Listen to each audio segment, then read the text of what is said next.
Hello po sa inyong lahat mga ka-crypto. Ako po si Pinoy Crypto Trader at sa video na ito ay atin pong pag-uusapan ang tungkol sa balitang ito kay Ethereum, kung saan ang sabi po rito ay fears of price dump mount as Celsius prepares to unleash $1 billion in Ethereum.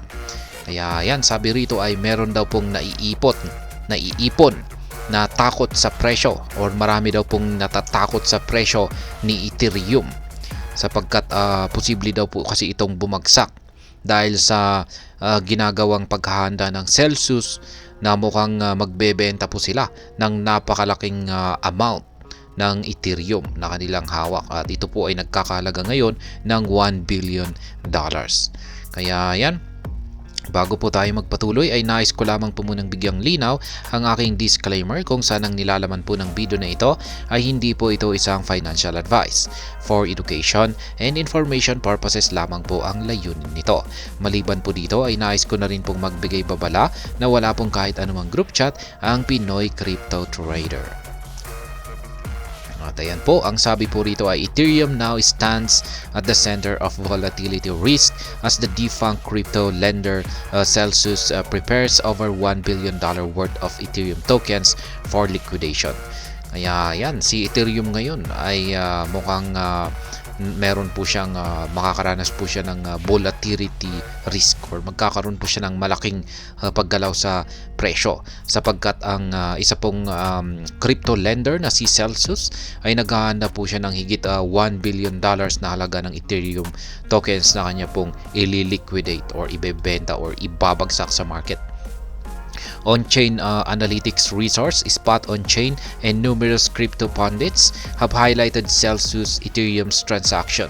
The bankrupt lender's most recent withdrawal frenzy saw it transferred 459,561 ETH to the three exchanges. Kaya yan po, ang bankrupt po na itong si Celsius, yan, bankrupt po siya na lender platform or firm, ay nakita po siya na nag-transfer ng kanyang malaking amount na Ethereum na umaabot po sa 459,561 na ETH tokens, at ito po ay kanyang inilipat. Ayan, or ito po ay kanyang transfer sa tatlong mga exchanges. Specifically, these transactions occurred within the last 24 hours, wielding a market value of 1,030,000,501,203. Kaya yan po yung kanyang halaga considering an average price of $2,242 for Ethereum. Breakdown of Celsius ETH transfer.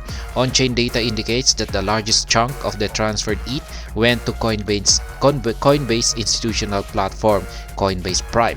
In particular, the platform took a store of 305,254 ETH tokens from Celsius, valued at over $674 million. Ayan po, mukhang yung na-transfer po ay napunta po yung pinakamalaki na bahagi dito kay Coinbase Prime. Ayan, ito po ay nasa 305,254 ETH yung ipinasok ng Celsius dito kay Coinbase Prime, at nagkakalaga po yan ng $674 million. Similarly, Celsius transferred nearly 150,000 Ethereum worth of $324 million to Paxos, a blockchain firm. Other recent dealings include $17 million in ETH moved to the crypto brokerage and trading platform Falcon. Yan, yung 150,000 naman daw po na Ethereum na nagkakalaga ng $324 million ay transfer or inilagay ni Celsius dito kay Paxos. Isa po siyang blockchain firm. At yung $17 million naman na Ethereum ay kanya pong inilipat or inilagay po niya sa platform na sa trading platform na si Falcon X. Ayan, yan po yung mga kanyang isinagawang mga transactions dito. This is not the first time Celsius is moving assets to crypto exchanges. 3 days ago, Spot On-chain disclosed that Celsius redirected $36 million to Coinbase and Falcon X.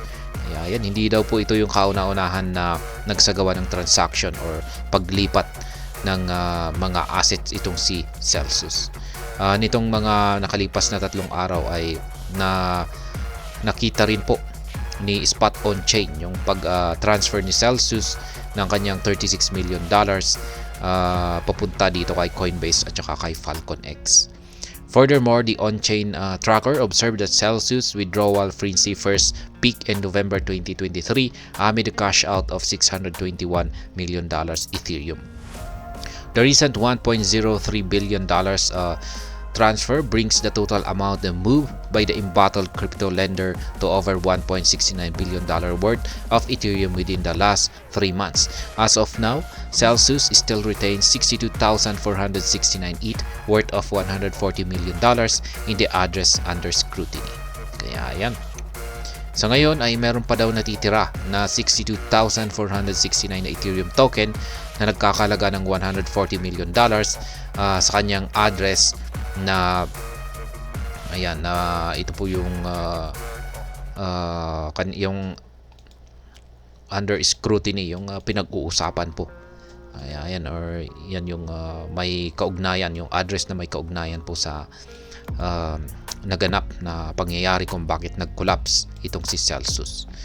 Kaya ayan, community reacts. Crypto market participants have voiced apprehension about the potential implication of the persistent ETH transactions with exchanges. For instance, ex-influencer Marty Party raised concerns that Celsius might disrupt the gradual recovery in the ETH market as the past few weeks have been bloodbaths. Kaya ayan, ayon po sa isang influencer na si Marty Party ay kung magbebenta po talaga itong si Celsius ng kanyang Ethereum, yan, lalong-lalo na at napakalaking amount ng Ethereum, ay ito raw po ang siyang magiging hadlang para makarecover ang market price ni Ethereum. Yan.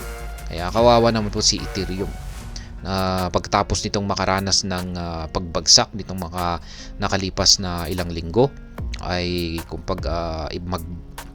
ibabagsak ni Celsius yung kanyang malaking hawak na Ethereum ay yan, mas lalo pa siyang babagsak at mukhang wala na siyang pagkakataon para makarecover pa. At press time, Ethereum sells for $2,242, marking a decline of over 10% since last week. During this period, the asset plummeted from a peak of $2,487 to a low of $2,180.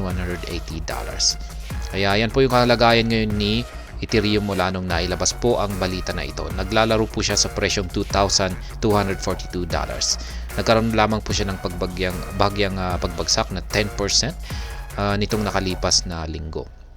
Yan, yung kanyang naging performance ay mula po sa kanyang mataas na inakyat na presyo na nasa $2,487 ay bumagsak po ito ng hanggang $2,180.